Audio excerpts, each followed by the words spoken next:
He told me he was offline all day, yet his smartwatch sent me his heart rate from her address. He called them Detox Saturdays, said it with this lazy grin like he'd invented boundaries. Airplane mode by 9, he told me that morning, flipping pancakes like we were in a commercial for wholesome couples. Flower dust hung in the sunlight between us. I was rinsing blueberries in the colander, and he made a show of dropping his phone into the top kitchen drawer, so I won't even hear the buzz and get tempted. And I nodded and smiled and told myself this is what trust looks like, agreeing to be bored together. He had his smartwatch on because he always had it on, the tan line etching a permanent circle into his wrist. It doesn't count, he laughed when I looked at it. It's basically a heart with a strap. I kissed that circle anyway. He smelled like coffee and the faint, tinny scent of his wrench set. By afternoon, the apartment sank into the kind of quiet that makes you hear the refrigerator click. He took a long shower and left to help Dennis with a shelf, which is a running joke because Dennis collects broken furniture like strays. I did laundry, trimmed the brown ends off our basil, and tried to read a long article about burnout, but found myself reading the same paragraph 3 times, watching the light slide across the living room rug instead. We used to run together. That's why the health app still had us in a shared family fitness thing.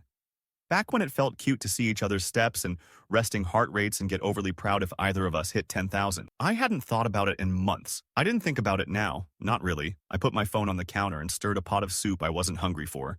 When it happened, it wasn't a ping so much as a thud in my chest that the phone translated. A banner slid onto the lock screen I wasn't looking at. Hi HR detected. 136 beats per minute. Under it, a place name that didn't belong to me. The notification had that quiet insistence of emergency settings.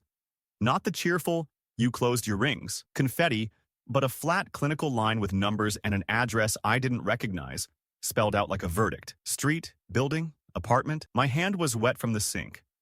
I left a crescent on the glass when I touched it. I couldn't tell if the water on my upper lip was condensation or panic. The first thought was dumb. Running? Maybe Dennis decided to go for a jog and dragged him. Maybe they were carrying something heavy up the stairs and his heart spiked. The second thought was ruder and arrived with its shoes on. Whose address is that? I told myself not to catastrophize and then looked up the address on the map anyway. The pin dropped in another part of the city, near a block I only know because the corner store there sells the fancy chocolate he likes. I saved a screenshot out of habit. I screenshot recipes, book recs, grocery prices when they go up, my own random reminders. So this didn't even feel like suspicion. It felt like documentation, and documentation has always been my way of staying gentle. If I collect facts, I don't have to accuse. I texted him because that's what normal people do. How's the shelf? 2 blue ticks never appeared. I called once, immediately felt petty, and didn't call again. Still, my brain made a slideshow. His smile at breakfast, his phone in the drawer, his watch on his wrist under someone else's hand. Stop, I told myself out loud, which made the kitchen feel haunted, like a third person had joined us. I folded dish towels because folding is what you do when you have nothing you can do. I tried the breathing thing from a wellness podcast. Inhale 4, hold 4, exhale 6. And by the third round, the apartment seemed to exhale with me. The soup on the stove started to smell metallic, like the pot was punishing me for distraction. I turned it off. I wrote down the address on the back of a receipt, because writing by hand makes information feel slower. I looked up the building on Street View and tilted around until I found the front door. Beige tiles. Rust on the intercom plate. A window with a polka dot curtain 2 floors up, which is the kind of detail I fixate on when I'm trying not to fixate on the obvious. I told myself 100 reasons a heart could pound at a stranger's apartment. A friend lives there. A volunteer meeting. He's dropping off something heavy. He's practicing CPR on a mannequin because humor keeps the blood in my brain. 9:30. He still wasn't home. My phone stayed on the table like a guest I didn't know where to seat. I started a message to my friend Tanya. She's my one-person committee for not making things worse, and deleted it. She would tell me not to confront him without context. She would tell me to sleep. My chest had the gummy ache of a run I hadn't taken. I took a shower and hated how hot water makes thinking too soft. When I came out, the apartment smelled like his deodorant, except he wasn't there yet, and that made the smell feel like a trick. He came in after 10 with a key that suddenly seemed too loud for the door. He had that apologetic, rushed air like the night had happened to him. God, I'm starving, he said, which landed like a test balloon. He kissed my forehead instead of my mouth, and his hair was damp in a way that didn't feel like weather. There was a citrus edge to him, not ours, not the soap we buy, something brighter and sweet. Dennis found a whole wardrobe on Marketplace, he said, laughing, one hand hauling the drawer open as if to show me his phone had lived there like a saint all day. Total nightmare. The elevator broke. We had to take it apart on the landing. Did you run? I asked, and it came out light, like I was asking if he'd remembered to compost. He blinked. Run? Number? Why? I stirred the soup back to life and watched him watch me. My chest did the treacherous thing of wanting to believe him because believing is warm and arguing is cold. No reason, I said, and finally opened the text thread and typed, then didn't send, then erased. He peeled off his watch and set it on the charger. The charger made a soft, magnetic click. My stomach flipped because I knew that sound and I had, earlier, imagined it attached to someone else's nightstand. I was mad at my imagination for being accurate. At the table, he told me dentist stories with big gestures. Too big, the way people perform for strangers. He reached for the salt and I saw a faint line on his wrist where the watch had pressed all day, which is nothing, and also everything if you let it. I told him about the basil, and he said he loved how I noticed plants. He used the word sanctuary for our living room, and I wanted to say an address I'd memorized into my mouth. He asked, what? Because you can hear it when someone bites down on a sentence that hard. Nothing, I said, even though I had written the address on a receipt like a child writes the name of the monster under the bed. He looked softer then, relieved, or just done with performing. The relief turned into an offer to watch an episode of something, and the something turned into his head on my lap, and his breathing evened out embarrassingly fast, as if the day had been honest labor. The watch on the charger flashed a tiny green bead against the wall. I stared at it and thought about the emergency icon like a lit window across town. I thought about how easy it is to tuck a phone in a drawer and call that virtue, and how impossible it is to ask a heart to do the same. When he stirred and reached for my hand, I let him find it, then quietly slid my other hand under the couch cushion and felt for the receipt to make sure it was still there. It was. The paper edge nicked my fingertip. I pressed the tiny sting into my palm until it felt like proof I hadn't dreamed any of it. The next morning I woke up with my jaw tight, like I had clenched it all night, and the first thing I did was check my phone even though there was nothing to check. No new notifications, no repeat emergency alerts, just the single scar of that one screenshot staring back at me from the photo roll. He was still asleep, breathing in that even rhythm that used to make me feel safe, and now felt like a trick his body was playing. The watch sat on the charger, blinking green like an innocent toy. I wanted to fling it off the nightstand. Instead, I slid out of bed and opened my laptop, told myself it was just to answer a few work emails. But the app was there, already logged in, his stats next to mine. Sleep stages, heart rate curve, resting average, numbers that shouldn't make me sweat but did. There it was. Saturday, 9:42 p.m. Sudden spike. By 9:47, still up. By 10:03, a drop, like a graph of a lie. I copied it into a folder with the screenshot and closed the lid too hard. The sound made him stir. He muttered something about coffee and padded to the kitchen. I watched him pour cereal like a man with nothing on his conscience. He asked if I wanted some. I said no, and he didn't press. Later, while he showered, I crouched by the laundry basket and smelled his shirt. Citrus again. I hated myself for it, but I did it anyway. And the sharp note of someone else's shampoo made me dizzy. I wanted to tell Tanya. I wanted to unload it into her texts and have her remind me not to explode too soon. Instead, I shoved it all down and told myself to act normal, because acting normal is sometimes the only way to get more data. That week, I started noticing patterns. Tuesday night, another detox evening. His phone was face down on the dresser, his smile easy, his words softer than usual. At 8:30, my phone buzzed in my purse. Hi, HR detected. 142 beats per minute. The same address. My hands shook so badly I nearly dropped it. He was supposedly at the hardware store with Dennis. I didn't confront him. I just took another screenshot, tucked it into the folder like a pressed flower. Later, I lay next to him while he slept and scrolled back through the logs. Saturday, Tuesday, little pulses of truth lined up like a Morse code I wasn't supposed to read. My stomach nodded in a new way. Not fear, but anger, trying on its shoes. By Thursday, I couldn't hold it in anymore. I called Tanya and told her the whole chain. She listened, didn't gasp, didn't laugh, just said, document everything. Don't accuse.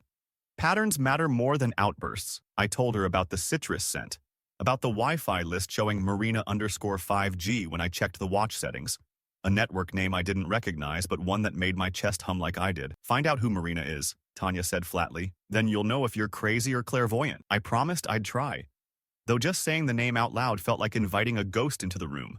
The next clue arrived almost by accident. Friday night, I ran into Kirill outside the supermarket. He was Marina's ex.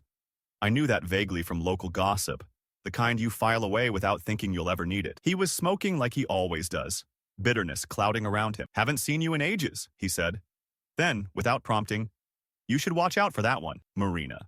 She loves rescuing men from their boring lives. The words were casual, tossed like crumbs, but they landed like stone. I laughed it off and walked away, heart in my throat. It felt too neat, like the universe was handing me lines in a play. Saturday night again. He announced another offline day. I smiled so hard my face hurt. At 9:50, my phone pulsed. Hi, HR detected. 150 beats per minute. Same address. I pulled on a coat and walked out into the street before my brain could stop me. The tram rattled past. The map said 30 minutes. My legs said 10. I didn't go inside. I just stood across the street from the building, looked up. Second floor, polka dot curtains. The same ones from Street View. A shadow moved past the glass, and my whole body went cold hot, like fever. I took a photo, my hand barely steady enough. Then I turned and walked home without looking back. He came in at midnight with dust on his shoes and a story about playing cards at Dennis. We lost track of time, he grinned. I set my phone face down so he wouldn't see the glow of my new photo. Sounds fun, I said. My voice didn't crack. He kissed me, citrus and smoke, and I let him. Inside, though, something shifted. It was the first time I thought, not I'm crazy, but he's cornered me into doubting what I know. And that thought burned hotter than any graphline or screenshot. Sunday morning, he came into the kitchen with a bunch of tulips clutched awkwardly like he'd stolen them. His grin was wide, but his eyes flickered too fast. For you, he said, sliding them into the sink while he looked for a vase. He almost never bought flowers, and when he did, it was usually supermarket roses on autopilot. Tulips in February felt like an overcorrection. He hugged me hard, chin against my shoulder, murmured that he was sorry if he'd been distracted, that things with Dennis's renovations had been chaotic. I stood stiff in his arms, my brain replaying the photo of the polka dot curtains across town. I just want us to be good, he said, as if the word could erase the graphs saved on my phone. He sat me down and pulled up photos on his own device. Snapshots of him and a few other people in a cluttered room, boxes stacked against the wall, posters with charity logos. Marina organizes relief drives, he explained. That's the address you saw. We meet there to train, even do drills with equipment. My heart rate spikes because they run practice scenarios. It's basically first aid boot camp. He said it smoothly, like he'd rehearsed. He even added, I didn't tell you because I wanted to surprise you when we finish the campaign. She's got connections with NGOS. He looked at me like a man handing over a clean alibi. The story had props, photos, texts, even a flyer with Marina's name at the bottom. I wanted to believe. I wanted to fold the suspicion into a paper plane and toss it out the window. I nodded, even kissed him, tulips between us, petals brushing my cheek. For the first time in days, my lungs filled without that sticky film of panic. He laughed with relief, as though he'd successfully disarmed a bomb. But cracks showed faster than I expected. Tanya came over that evening and I showed her the photos. She squinted, pinched, and zoomed, and then snorted. These are old, she said. Look at the XIF data. 2019. He changed the date stamps. She held up the screen so I couldn't deny it. My stomach dropped. I wanted to vomit the tulips back onto the table. Maybe his phone bugged, I said weakly. But the excuse tasted rotten. That night, I pretended to be asleep while he scrolled on his phone beside me. I cracked one eye. He wasn't doom-scrolling or gaming. He was in his calendar. I saw the block of repeating events labeled Digital Sabbath Breathing Session. Location pinned to the same building on Decabristiff Street. Every Tuesday, Thursday, Saturday for the past 3 months. My teeth dug into my lip until I tasted copper. The next morning, when he left for work, I sat with his smartwatch charger in my hand. I remembered the tiny nick on the edge from when he dropped it last year. That mark was now burned into my mind. I opened our shared fitness account again. The logs didn't just show heart rate. They showed connection points. Each spike aligned perfectly with his watch joining Marina 5G Wi-Fi. It wasn't random. It wasn't accidental. It was a pattern drawn in neon. I stared at the tulips wilting on the counter. I thought of his arms around me, his voice describing CPR drills, the rehearsed ease. Anger simmered. Not the panicked kind, but the cool, sharpening kind. Tanya was right. Facts matter more than outbursts. So I started preparing. I downloaded every chart, every log. I clipped screenshots into a private folder labeled with nonsense. And then, for the first time, I opened my laptop camera, hit record, and angled it toward the living room. A silent observer. If he wanted to turn my sanity into a guessing game, I would rewrite the rules. My chest thrummed with something steadier than fear. Not yet revenge, just readiness. When the next offline day arrived, I would be waiting, quiet as the green blink of the charger light. The next offline day arrived like clockwork. He tucked his phone into the kitchen drawer with a smile that felt more like stagecraft than routine, kissed the top of my head, and said something about Dennis needing help with a heavy cabinet. I nodded, but my heart was already preparing for the buzz. At 9:37 p.m., it came. Hi, HR detected. 152 beats per minute. The same address glared up at me. I didn't hesitate this time. I pulled on my coat, slid the folder of screenshots onto a flash drive in my pocket, and left. The tram ride rattled through my teeth. Each stop was an argument. Turn back? You'll look insane. No, keep going. You need to see. The map led me to the beige-tiled building I'd memorized from Street View. The polka-dot curtains glowed faintly under a lamp. My legs felt like wet cement as I crossed the street. Inside, the stairwell smelled of boiled cabbage and cigarette smoke. I rehearsed my lines in the elevator mirror, words trembling on my lips. Then the lift jolted and stopped at the second floor. The door to apartment 42 opened before I even knocked. She stood there barefoot, hair damp, wearing one of his shirts. Marina. I knew her name before she even smiled, soft and slow, as if she'd been expecting me. Behind her, the air smelled like citrus shampoo and coffee. On the table sat his smartwatch, charging, its green light pulsing against a mug. The charger had the same nicked edge I knew from our nightstand. My throat closed. Then he appeared, moving from the kitchen with a towel around his neck. His face went slack when he saw me. Then he forced a half laugh. "What are you doing here?" he said, voice pitching high. Marina didn't flinch, just leaned against the doorframe like a spectator. He tried again. Faster. "It's not what you think. She's been helping me with panic attacks, breathing sessions. It's clinical." "Clinical?" My voice cracked but didn't rise. I stepped inside. My eyes darted to the watch, to the heart rate graph I could already picture. Panic attacks that only happen 3 nights a week? That spike at the exact moment you join her Wi-Fi? He bristled. "You've been spying. You're sick. Do you even hear yourself?" His tone went sharp, like he could cut me down with enough outrage. Marina crossed her arms, silent, as if daring me to keep going. I pulled out my phone, thumb hovering. "This is what I hear," I said, opening the folder. Graphs stacked in rows. Peaks at 9:40, 10:15, 11:03. Screenshots of emergency alerts, maps with that same pin. And then the photo I'd taken from across the street, the curtain with its cheerful dots glowing like a flag. I tilted the screen toward him. His jaw clenched so tight I thought he might break a tooth. "You think data means truth?" he snapped. "You're obsessed. You're destroying us with your paranoia." His voice rose until it bounced off the walls, until the neighbors would have to hear. But the louder he got, the calmer I became. I slid the flash drive onto their table, next to the mug and the watch. "That's everything," I said quietly. "The whole timeline, in case you ever wonder why this ends?" For the first time, his bluster faltered. Marina shifted, finally speaking. "Maybe you should go," she told me gently, like she was dismissing a child. But I was already moving toward the door, my pulse steady in a way his never would be again. I didn't slam it. I just left. The click of the latch sounding like a full stop at the end of a sentence I had been writing for months. Outside, the night air hit me hard, and for a moment I thought I might collapse. But my phone buzzed in my pocket, vibrating against my ribs like a reminder. I pulled it out. Another alert had come through, almost mocking. "High HR detected. 154 beats per minute. The same address." For once, it wasn't my panic that surged. It was his. I didn't sleep that night. I lay on Tanya's couch, staring at the uneven ceiling paint, while the city exhaled outside the window. The folder of screenshots was backed up 3 different ways, the flash drive left behind like a calling card in their apartment. My chest hurt, not from fear anymore, but from the hollowness after a storm passes. Tanya shuffled out in her robe at 3 a.m., poured 2 glasses of water, and didn't ask questions, just sat beside me until the silence steadied. The next days blurred. He called, of course. First, short, clipped messages, "We need to talk." Then longer, spilling apologies into paragraphs, explaining, rewriting, begging. It was a stupid mistake. "You don't understand what she means to the community." I panicked, that's all it was. Each new excuse contradicted the last, like he was throwing darts in the dark hoping one would land. I muted him, but he didn't stop. He sent voice notes at 2 a.m., his voice cracked and desperate. I didn't play them through. Then came the shift. His words sharpened, twisted into something uglier. "You think you're so smart with your data, but you violated my privacy. You'll ruin your own reputation if people find out you stalked me." It was half threat, half prayer.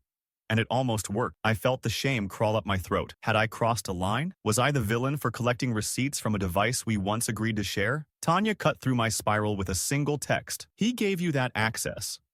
Don't let him gaslight you into thinking facts are abuse." Still, a seed of fear grew. What if he twisted the story first? What if everyone saw me as the paranoid girlfriend hacking her boyfriend's life? The world likes those stories better. That's when I reached out to a lawyer a friend recommended. A woman named Olga who spoke like every word was a scalpel. She skimmed the evidence I'd gathered and said simply, "You had consent, shared health data. He can't retroactively criminalize you for noticing patterns. Recordings of private conversations are trickier, but you're not publishing them. You're protecting yourself. Hearing it laid out so cleanly unclenched something in my chest. Meanwhile, Kirill found me on Messenger.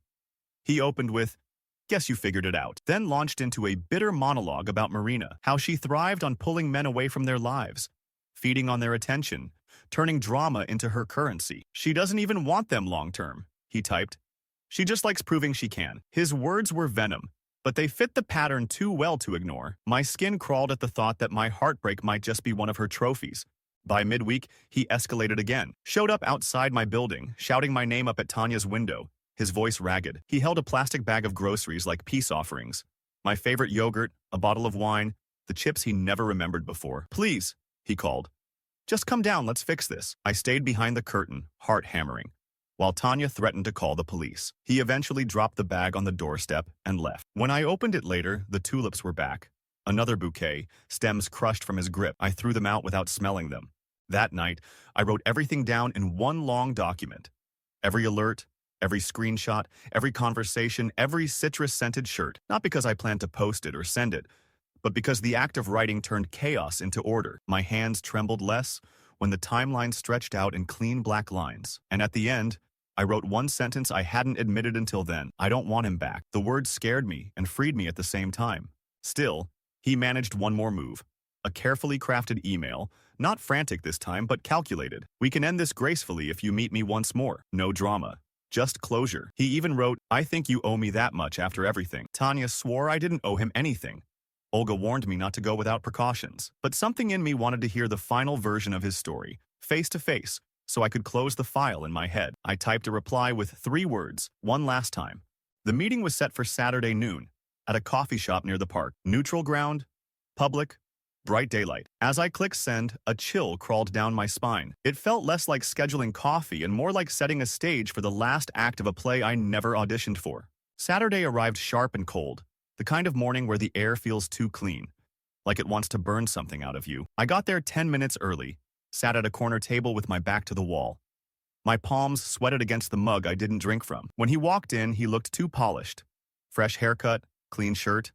The performance of a man who wants to look like a victim instead of a liar. He smiled like nothing had happened, slid into the chair opposite me and said, "Thank you for coming." For a moment, neither of us spoke. He tapped the table with 2 fingers, restless, then leaned forward. "You went too far," he said, low but firm. "You tracked me. You spied on me. You broke my trust. If you tell people this story, they'll see you for what you are. Obsessed." He wore his certainty like armor. Like the louder he said it, the more true it would become. I let him finish, let him lean back with that smug exhale. Then I pulled my phone out, unlocked it, and slid it across the table. On the screen was an email from the watch manufacturer, dated months ago, confirming the emergency share setup he had initiated, his own request to send me alerts if his heart rate spiked, his signature in the confirmation line. "This wasn't spying," I said quietly. "It was you asking me to care." His jaw twitched. The first crack. I didn't gloat. I opened the next file. The hotel receipt, forwarded to me by the night manager I'd called 3 weeks earlier, stamped with his name and Marina's on the same bill. The date matched perfectly with one of those 150 beats per minute peaks. I placed a printed copy between us. "You weren't at Dennis's. You weren't at a volunteer meeting. You were here." He went pale, then red, anger clawing for the surface. But before he could speak, my phone buzzed. A message from Kirill. I almost didn't open it, but instinct pushed me. It was a forwarded text thread. Marina's phone. Her words. Lines like, "Make sure the watch connects to my Wi-Fi tonight and she'll see the spike and finally back off." I held the screen up so he could see. "She wasn't just with you," I said. "She was using you, making sure I got the alert so I'd break up with you myself. That's why the timing was always perfect. It wasn't an accident. It was engineered." For the first time, he looked small. Not guilty, not apologetic, just lost. Like someone who realized he wasn't even the main character in his own scheme. His lips parted, but no words came. I slipped the phone back into my bag. "I'm done," I said simply. I didn't shout, didn't cry. "You don't get to spin this anymore. You don't get to call me paranoid. You wanted a detox? Here it is. Detox from you." I stood, left the untouched coffee behind, and walked out. The air outside felt different. Thin and sharp in my lungs, my hands shook, but not from fear. More like the tremor after a sprint. 3 months later, I ran my first half marathon. I wore his old watch on my wrist, but the sharing was turned off. No one else could see my stats. No one else could read my heart. At the finish line, sweat in my eyes, the device buzzed with my own pulse. 173 beats per minute. For once, it didn't scare me. It felt like proof of life. Mine alone.